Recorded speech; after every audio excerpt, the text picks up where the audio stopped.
Hai, perkenalkan, namaku Maya. Tahun ini usiaku menginjak 34 tahun. Usia yang kata orang adalah masa keemasan seorang wanita. Aku bukan model, tapi aku cukup tahu diri bahwa pantulan di cermin tidak pernah mengecewakan. Rambut hitam sebahu, tatapan mata yang selalu dibilang teduh, dan senyum yang kata suamiku bisa menjinakkan badai. Suamiku bernama Andra.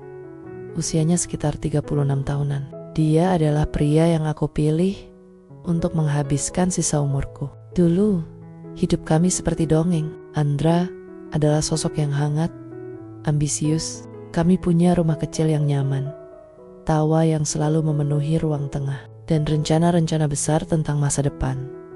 Namun dongeng itu menemui titik. Terakhirnya 6 bulan lalu, bisnis logistik yang dibangun Andra dengan keringatnya sendiri mendadak kolaps. Bukan sekadar merugi, tapi hancur berkeping-keping. Sekarang, setiap kali bel rumah berbunyi, jantungku berdegup tidak keruan. Bukan karena tamu yang membawa kabar bahagia, tapi karena pria-pria berpakaian safari yang menagih cicilan dan utang bank yang sudah menumpuk setinggi gunung.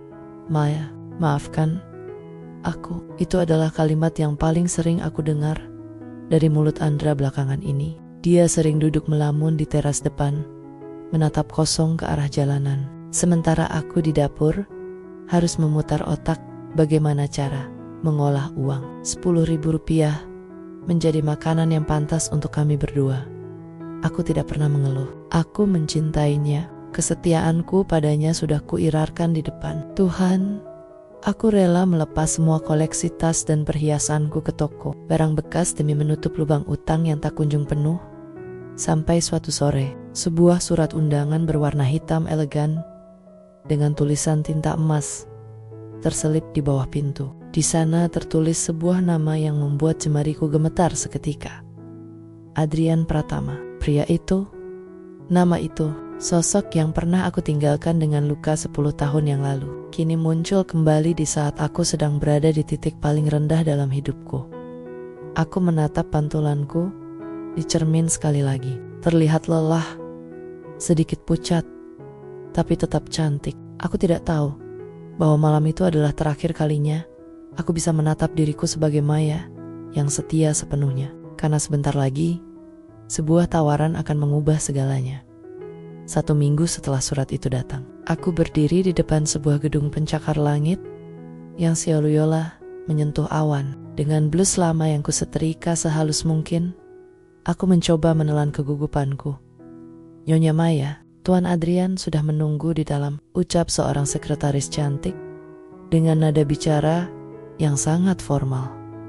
Begitu pintu ruang kerja di lantai paling atas itu terbuka, aroma kayu cendana yang mahal langsung menyergap indramu. Di sana, di balik meja kayu besar, duduk seorang pria dengan setelan jas abu-abu gelap. Adrian Pratama. Usianya sekitar 35 tahun. Dia jauh berbeda dari remaja yang dulu kutinggalkan. Bahunya lebih tegap, wajahnya tegas, dan tatapannya tajam, seperti bisa membaca setiap rahasia yang kusembunyikan di balik senyum kaku ini. Lama tidak jumpa Maya. Suaranya berat, tenang, tapi punya kekuatan yang membuatku terpaku di tempat. Adrian, aku hanya ingin tahu kenapa kamu mengirimiku surat itu. Jawabku berusaha setegar mungkin. Meski tanganku meremas tas kecil di pangkuan, Adrian berdiri, berjalan perlahan mendekatiku. Dia berhenti tepat di depanku.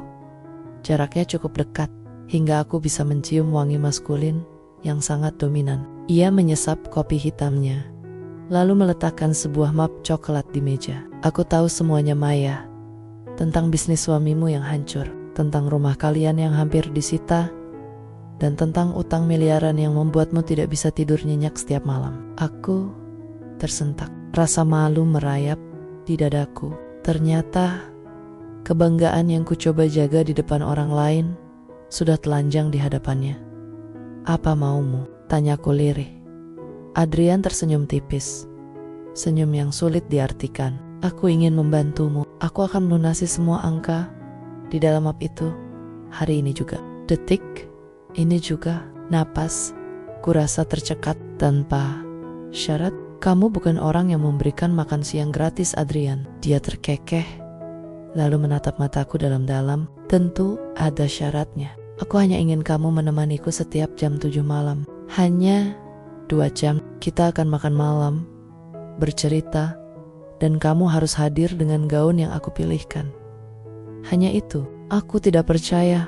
Hanya itu. Tapi selama 2 jam itu, kamu harus menanggalkan statusmu sebagai istri orang lain. Di depanku, kamu adalah Maya yang dulu, bukan milik siapapun. Duniaku terasa berputar. Di satu sisi, ada Andra yang sedang terpuruk dan butuh pertolongan. Di sisi lain, ada Adrian yang menawarkan jalan keluar dengan harga diri dan kesetiaanku. Sebagai jaminannya, aku tahu ini adalah awal dari permainan yang berbahaya.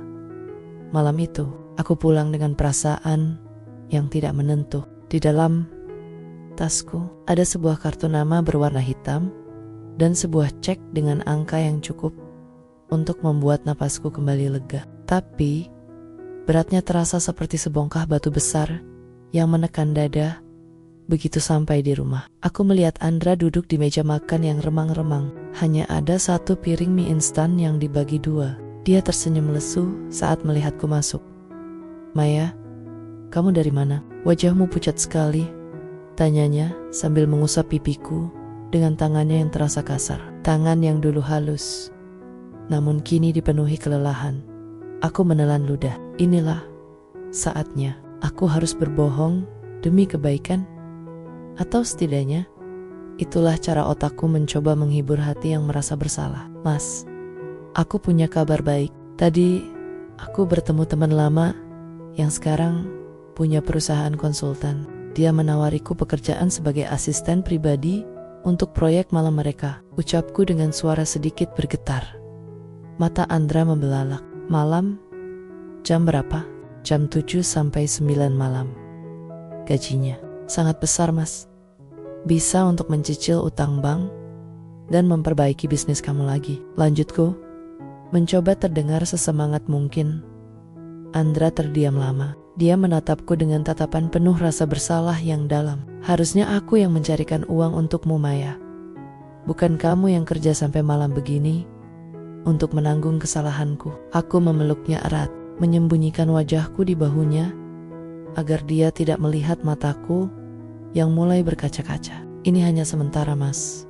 Kita butuh ini agar bisa bertahan. Keesokan harinya, tepat pukul 6 sore, sebuah mobil mewah berwarna hitam sudah terparkir di depan gang rumahku. Sopirnya turun dan membukakan pintu. Tetangga-tetangga mulai berbisik dari balik jendela mereka.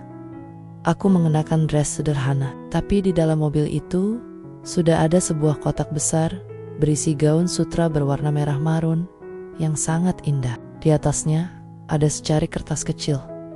Pakai ini. Aku tidak suka melihatmu mengenakan pakaian yang tidak layak untuk kecantikanmu. Tanganku gemetar saat mengganti pakaian di dalam mobil yang kacanya sangat gelap itu. Aku merasa seperti Cinderella. Tapi bedanya, aku bukan pergi ke pesta dansa untuk mencari cinta. Aku pergi untuk menjual waktu dan kesetiaanku pada seorang pria yang sangat berbahaya bagi hatiku.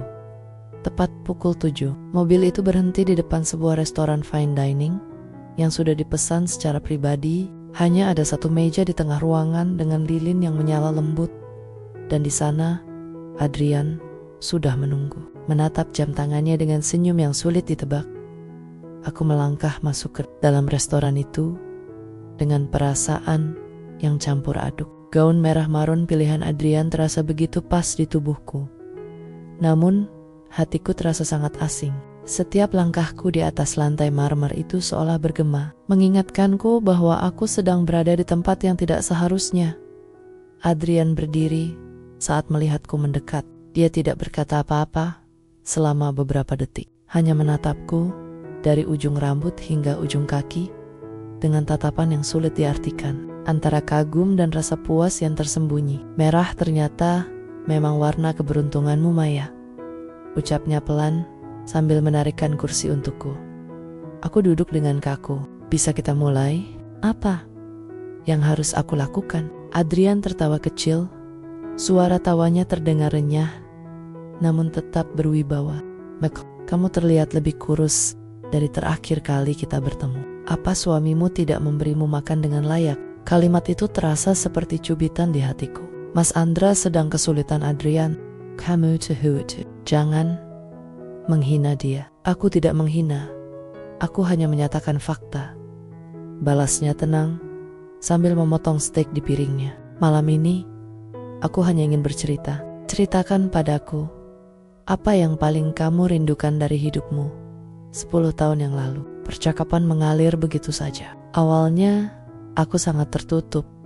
Tapi Adrian punya cara yang aneh untuk membuatku bicara. Dia tidak membahas tentang utang, tidak membahas tentang suamiku. Dia justru membicarakan hobi melukisku yang sudah lama ku tinggalkan, atau tempat-tempat yang dulu ingin ku kunjungi. Untuk sejenak, aku lupa akan beban di rumah. Aku lupa tentang surat tagihan dan wajah lelah Andra. Di sini, di bawah cahaya lampu kristal yang hangat, aku merasa diperhatikan sebagai seorang wanita, bukan sebagai istri yang harus menghemat uang belanja. Tanpa sadar, aku tertawa mendengar salah satu ceritanya. Tapi tawa itu langsung terhenti saat tanganku yang berada di atas meja hampir bersentuhan dengan tangannya. Aku tersentak dan menarik tanganku kembali ke bawah meja. Waktu habis Adrian. Sudah jam 9, ucapku dengan suara sedikit bergetar. Adrian menatap jam tangannya, lalu kembali menatapku. Tepat waktu. Sopirku akan mengantarmu kembali ke tempat semula. Saat aku hendak berdiri, dia berkata lagi, besok, aku ingin kau memakai perhiasan yang ada di kotak di kursi belakang mobil. Aku tidak suka melihat lehermu kosong.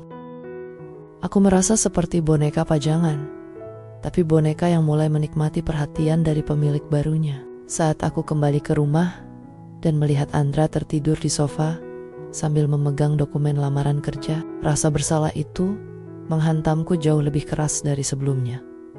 Pagi harinya, aku bangun dengan perasaan seperti pencuri di rumah sendiri. Sebelum Andra bangun, aku buru-buru menyembunyikan kotak perhiasan pemberian Adrian di tumpukan baju lamaku yang paling bawah. Hatiku berdegup kencang setiap kali mendengar langkah kaki Andra di koridor rumah. Maya, kamu kok sudah rapi? Tanya Andra sambil mengucek matanya. Dia melihatku sedang sibuk di dapur, menyiapkan sarapan seadanya. Ah, iya mas, aku harus ke kantor pagi-pagi untuk menyiapkan laporan proyek malam kemarin. Jawabku tanpa berani menatap matanya langsung. Kebohongan kedua terasa sedikit lebih mudah diucapkan daripada yang pertama, dan itu justru menakutkan bagiku. Andra mendekat, berniat memelukku dari belakang seperti yang biasa dia lakukan. Tapi saat wajahnya mendekat ke ceruk leherku, dia tiba-tiba terhenti. Wangi ini, gumamnya, wanginya beda sekali Maya. Kamu pakai parfum apa? Deg. Jantungku serasa berhenti berdetak. Itu aroma kayu cendana dan white musk dari sabun mandi di restoran mewah Adrian kemarin. Sangat berbeda dengan parfum melati murah yang biasa kupakai. Oh, itu... Tadi aku tidak sengaja mencoba tester parfum di jalan saat pulang semalam, mas. Wanginya awet sekali ya. Aku tertawa kecil. Tawa yang terdengar sangat palsu di telingaku sendiri. Andra hanya mengangguk pelan, meski keningnya sedikit berkerut. Baguslah, kalau kamu senang. Maaf ya, aku belum bisa membelikanmu barang-barang bagus lagi. Melihat wajah tulusnya, rasanya aku ingin berteriak dan menceritakan semuanya. Tapi bayangan surat penyitaan rumah kembali menghantui. Aku harus bertahan demi kami, pikirku. Sore itu, mobil hitam itu kembali datang.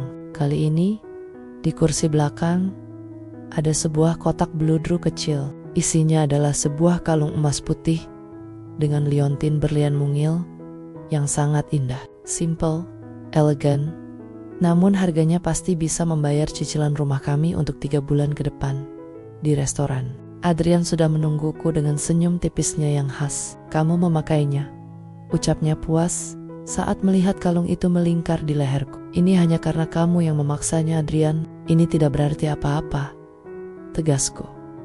Benarkah? Adrian memiringkan kepalanya, menatapku sangat dekat. Tapi matamu tidak bisa berbohong, Maya.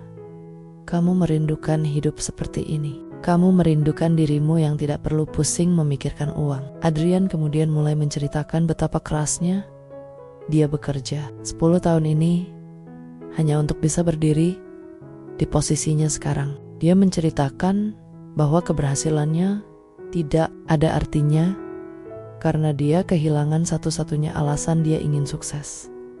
Dia tidak menyebut namaku, tapi sorot matanya yang dalam tertuju tepat ke arahku. Untuk pertama kalinya, aku melihat sisi rapuh dari seorang Adrian yang arogan, dan entah kenapa rasa ibaku mulai tumbuh, menciptakan sebuah lubang kecil di dinding pertahananku.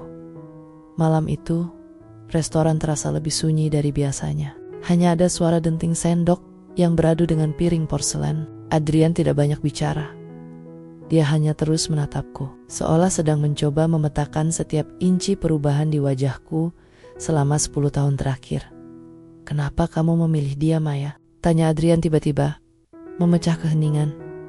Aku tersedak air mineral yang sedang kuminum. "Maksudmu, Mas Andra?" Pria yang membiarkan istrinya keluar malam-malam untuk mencari uang demi kesalahannya sendiri. "Pria yang membiarkanmu memakai blus yang warnanya sudah memudar itu," ucap Adrian dengan nada yang tidak lagi mengejek, tapi terdengar seperti kasihan. "Kamu itu permata, Maya. Permata tidak seharusnya diletakkan di kotak kayu yang usang. Kamu tidak berhak bicara begitu tentang suamiku," belaku.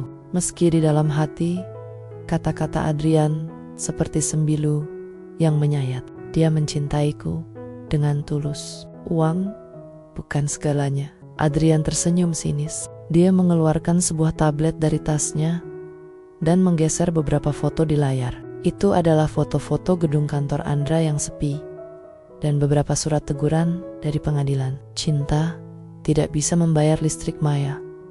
Cinta juga tidak bisa melindungimu dari rasa malu saat tetangga membicarakanmu. Aku bisa memberimu segalanya, keamanan, kenyamanan, dan posisi terhormat.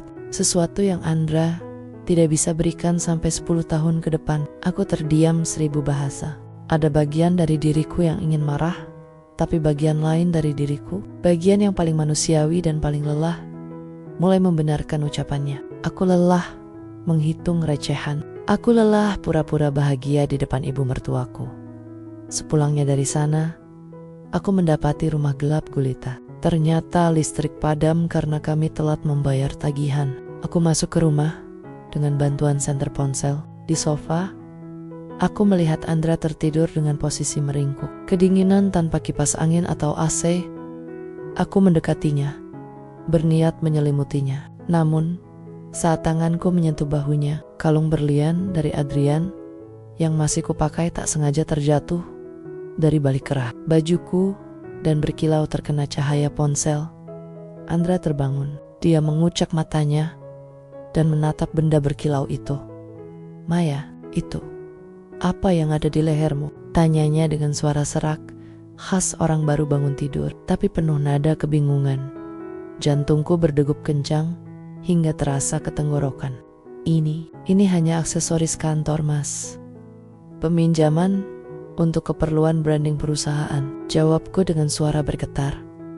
Andra berdiri, menatapku dalam diam di kegelapan. "Sejak kapan asisten proyek harus memakai berlian semahal itu, Maya? Katakan padaku, siapa sebenarnya teman yang memberimu pekerjaan ini?" Udara di ruang tamu itu terasa sangat tipis. Rahasia yang kusimpan ropet-ropet mulai retak tepat di hadapan suamiku sendiri. Ruang tamu yang gelap itu terasa mencekam. Hanya ada cahaya pucat dari layar ponselku yang menerangi wajah Andra yang penuh kecurigaan. Kalung di leherku terasa seperti jerat yang semakin kencang menarik napasku. "Maya," jawab aku. "Jangan diam saja." Suara Andra rendah, tapi ada getaran amarah yang tertahan di sana. "Mas, ini tidak seperti yang kamu bayangkan. Aku melakukan ini semua untuk kita." Aku mencoba mendekat, namun Andra mundur satu langkah. "Untuk kita atau untuk dirimu sendiri yang sudah bosan hidup susah denganku?" Andra tertawa getir. "Aku memang pecundang sekarang, Maya. Tapi aku tidak buta. Tidak ada perusahaan yang meminjamkan berlian untuk karyawannya hanya untuk kerja lembur. Andra merebut ponselku yang tergeletak di meja. Aku panik, tapi terlambat. Dia melihat notifikasi pesan masuk dari nomor tanpa nama yang hanya berisi koordinat lokasi penjemputan untuk besok malam dan tulisan singkat, gaun hijau untuk besok. Jangan terlambat, Andra terjiang. Wajahnya berubah pucat pasi. Siapa? Adrian. Aku tidak bisa menjawab. Ledeku. Keheningan itu sudah cukup menjadi jawaban bagi Andra. Dia melemparkan ponsel itu ke sofa. Lalu tanpa kata-kata, dia mengambil kunci motor tuanya dan pergi menembus kegelapan malam. Mas Andra, teriakku. Tapi raungan mesin motornya lebih cepat menghilang di kejauhan. Malam itu, aku tidak tidur. Aku menangis di lantai ruang tamu yang dingin. Merasa menjadi wanita paling jahat di dunia. Aku mencintai suamiku, tapi aku juga telah mengkhianati kepercayaannya.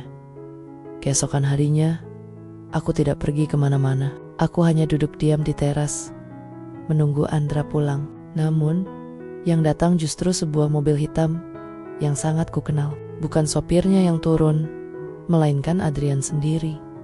Adrian berjalan ke arahku dengan langkah tenang. Dia melihat mataku yang sembab. Dia sudah tahu, tanyanya tanpa basa-basi. Pergi Adrian, gara-gara kesepakatan gila ini, rumah tanggaku hancur, seruku sambil berdiri. Rumah tanggamu sudah hancur sejak dia gagal melindungimu, Maya.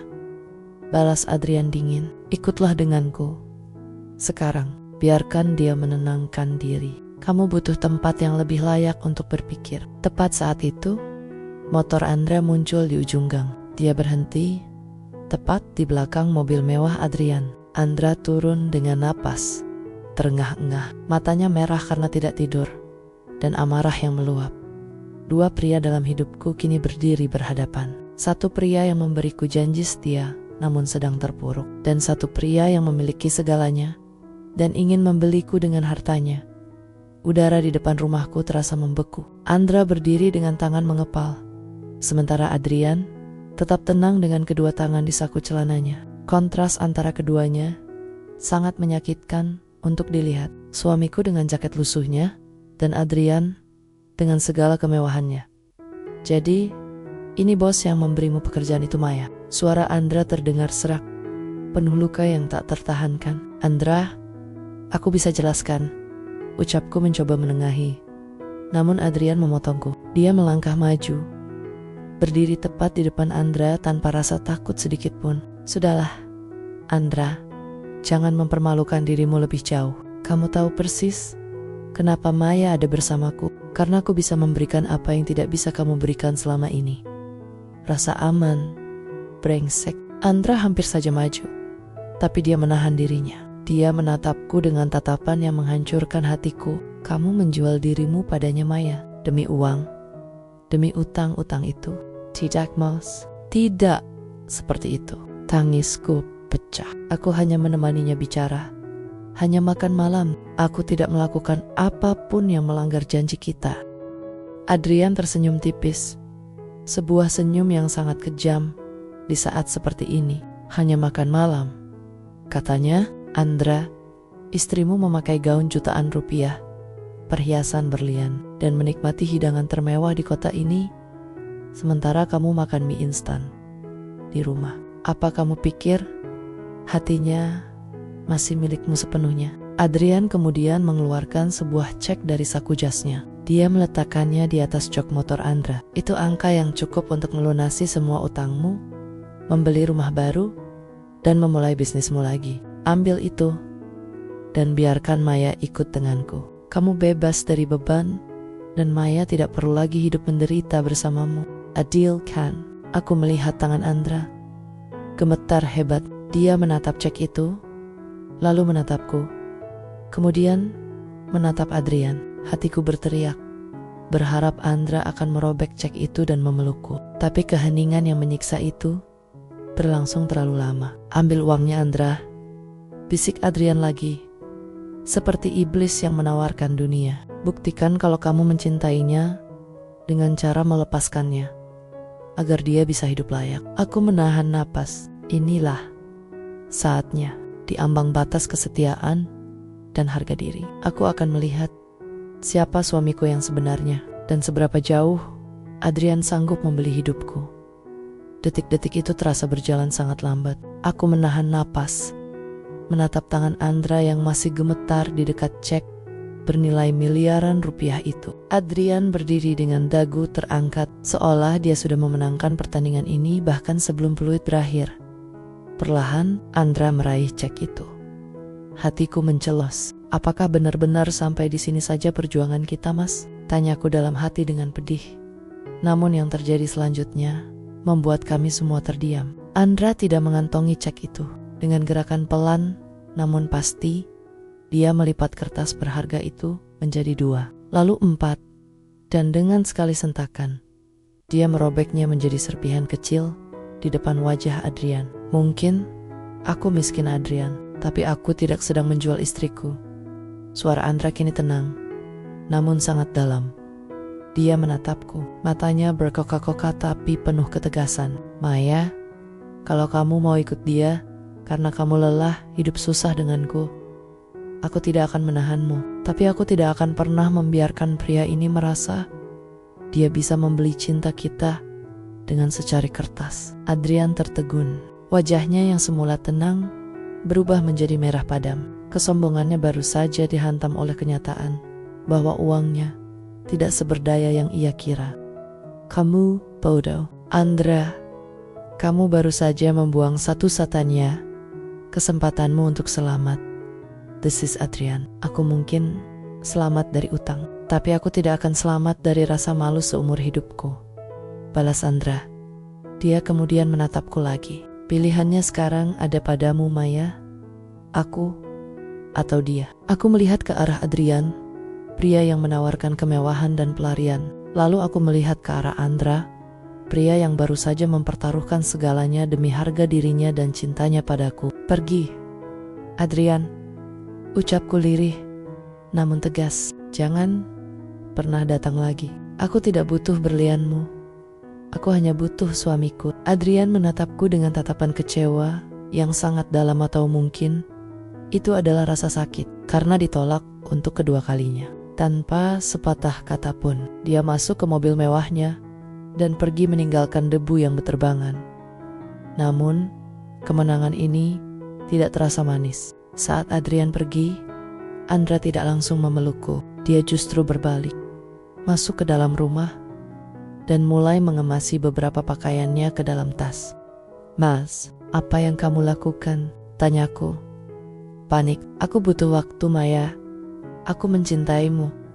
Tapi kenyataan bahwa kamu membohongiku dan pergi bersamanya setiap malam, itu luka yang tidak bisa sembuh hanya dengan kata maaf. Malam itu, untuk pertama kalinya, rumah kami benar-benar terasa kosong. Andra pergi bukan karena dia membenciku, tapi karena dia terlalu terluka untuk menatap mataku. Hari-hari setelah kepergian, Andra terasa seperti musim dingin yang panjang di dalam rumah. Tidak ada lagi suara tawa, tidak ada lagi aroma kopi yang biasa ia buat di pagi hari. Hanya ada aku, kesunyian, dan setumpuk surat tagihan yang masih setia menunggu di atas meja. Aku menyadari satu hal. Aku tidak bisa terus-menerus menangisi keadaan. Jika aku ingin Andra kembali, aku harus membuktikan bahwa aku bukan lagi Maya yang lemah, yang mudah goyah saat keadaan mendesak. Aku mulai bergerak. Semua barang pemberian Adrian, gaun-gaun mahal, sepatu bermerek, dan kalung berlian yang sempat membuatku silau, aku kembalikan semuanya ke kantornya melalui jasa pengiriman. Aku tidak menyisakan satupun. Aku ingin membersihkan setiap jejak tuan itu dari hidupku. Aku akan mulai dari nol, Mas, tanpa dia dan untukmu. Bisikku pada foto pernikahan kami. Aku mulai mencari pekerjaan yang nyata, bukan sebagai asisten proyek malam, melainkan pekerjaan apapun yang halal. Aku melamar ke sana kemari, hingga akhirnya aku diterima menjadi staf administrasi di sebuah toko furnitur lokal. Gajinya memang tidak seberapa jika dibandingkan dengan uang Adrian, tapi rasanya jauh lebih ringan di dada. Setiap pulang kerja, aku menyisihkan sebagian uang untuk mencicil yutang-yutang Andra. Sedikit demi sedikit, aku ingin menunjukkan bahwa kami bisa bangkit dengan cara kami sendiri. Suatu sore, saat aku sedang menatap pembukuan di toko, sebuah mobil berhenti di depan. Jantungku sempat berdegup kencang. Takut itu adalah Adrian lagi. Tapi ternyata bukan. Itu adalah asisten Adrian. Nyonya Maya, Tuan Adrian menitipkan ini untuk Anda, ucapnya sambil memberikan sebuah map kecil. Aku membukanya dengan tangan gemetar. Isinya bukan uang, bukan juga cek, melainkan surat pernyataan bahwa Adrian telah menarik seluruh tuntutan dan urusannya dengan bisnis Andra. Di pojok kertas ada tulisan tangan yang sangat rapi. Kamu benar, Maya. Cinta tidak bisa dibeli. Dan aku baru sadar, selama ini aku hanya mencoba membeli kenanganku sendiri. Maafkan aku karena sudah menjadi badai di rumah tanggamu. Aku mengembuskan napas lega. Beban besar itu akhirnya terangkat. Tapi pertanyaanku masih satu. Di mana Andra? Aku merindukan tatapannya, rindunya, dan bahkan suara motor tuanya yang bising. Malam itu, saat aku sedang mengunci pintu toko, aku melihat sesosok pria berdiri di seberang jalan, mengenakan jaket yang sama, namun wajahnya terlihat sedikit lebih segar dan tegak. Itu Andra. Aku berdiri mematung di ambang pintu toko. Tatapanku terkunci pada sosok pria di seberang jalan itu. Andra tidak bergerak. Dia hanya menatapku dengan sorot mata yang sulit diartikan ada kerinduan, tapi juga ada sisa luka yang masih membekas. Aku memberanikan diri melangkah mendekat. Jantungku berdebar lebih kencang daripada saat pertama kali aku bertemu Adrian. Ini adalah debaran takut kehilangan, debaran cinta yang tulus. Mas, suaraku nyaris hilang tertelan angin malam. Andra tersenyum tipis, jenis senyum yang membuat matanya sedikit menyipit. Kamu kelihatan capek, Maya. Baru pulang kerja. Aku mengangguk pelan. Aku kerja di sini sekarang, Mas. Jadi staf admin. Gajinya kecil, tapi ini uang hasil keringatku sendiri. Aku sudah mengembalikan semua barang dari dia. Semuanya. Andra berjalan mendekat hingga jarak kami hanya tinggal satu langkah.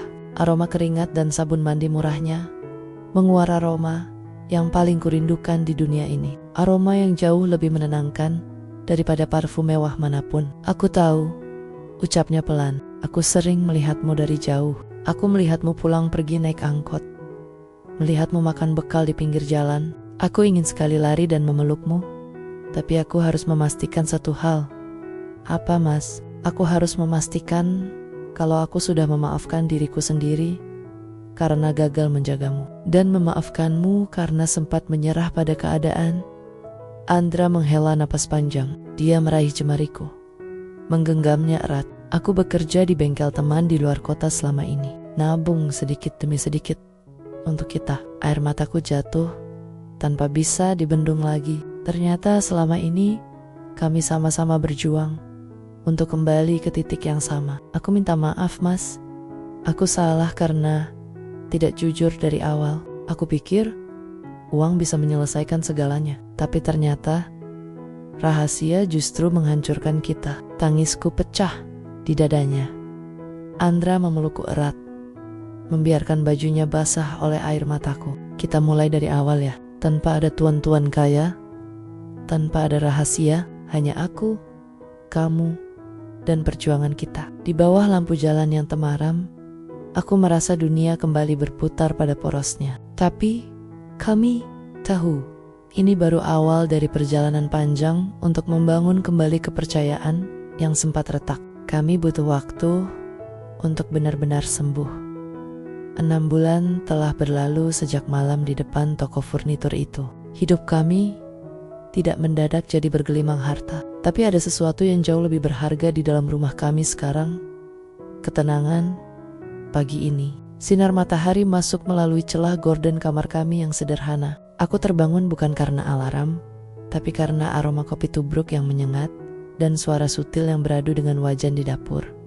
Aku melangkah keluar dan melihat Andra sedang sibuk menggoreng telur. Dia memakai kaos oblong putih yang sudah agak pudar. tapi wajahnya tampak jauh lebih muda dan cerah. Bisnis bengkel Castle Cashilan yang ia bangun bersama temannya mulai menunjukkan hasil. Pelan tapi pasti, kami mulai melunasi sisa utang itu tanpa harus bergantung pada siapapun. Pagi, sayang, sapanya sambil mengecup keningku singkat. Sarapan sudah siap. Maaf ya, cuma menu sederhana. Aku tersenyum lebar, memeluk pinggangnya dari belakang. Menu sederhana di rumah sendiri itu rasanya jauh lebih enak daripada perjamuan mewah di restoran bintang 5, Mas. Kami duduk di meja makan kayu yang dulu sempat terasa sunyi. Sekarang, meja itu kembali hangat. Tidak ada lagi rahasia yang kusembunyikan di balik layar ponsel. Tidak ada lagi rasa was-was saat bel pintu berbunyi. Beberapa waktu lalu, aku sempat melihat berita di media sosial tentang Adrian. Perusahaannya semakin besar, dan dia dikabarkan sedang dekat dengan seorang pengusaha wanita yang hebat. Aku merasa lega. Adrian bukan orang jahat. Dia hanya pria yang salah cara dalam mencintai. Aku mendoakan kebahagiaannya dari jauh, sebagai seseorang yang pernah menjadi bagian dari masa lalunya. Maya, panggil Andra pelan, membuyarkan lamunanku. Dia mengeluarkan sebuah kotak kecil dari saku celananya.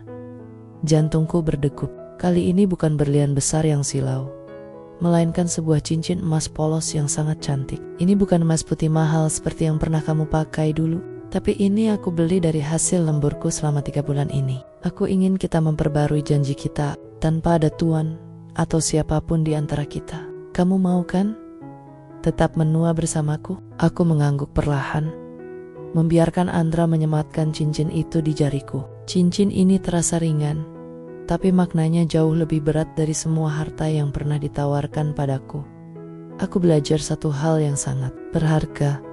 Kesetiaan seorang istri memang tidak bisa dibeli, tapi ia harus dijaga dengan kejujuran. Dan cinta seorang suami bukan diukur dari seberapa tebal dompetnya, tapi dari seberapa tangguh ia berdiri di sampingmu saat badai datang. Aku menatap jendela, melihat langit biru yang cerah. Ceritaku bukan lagi tentang tuan yang membeli kesetiaanku, tapi tentang aku yang menemukan jalan pulang. Tamat.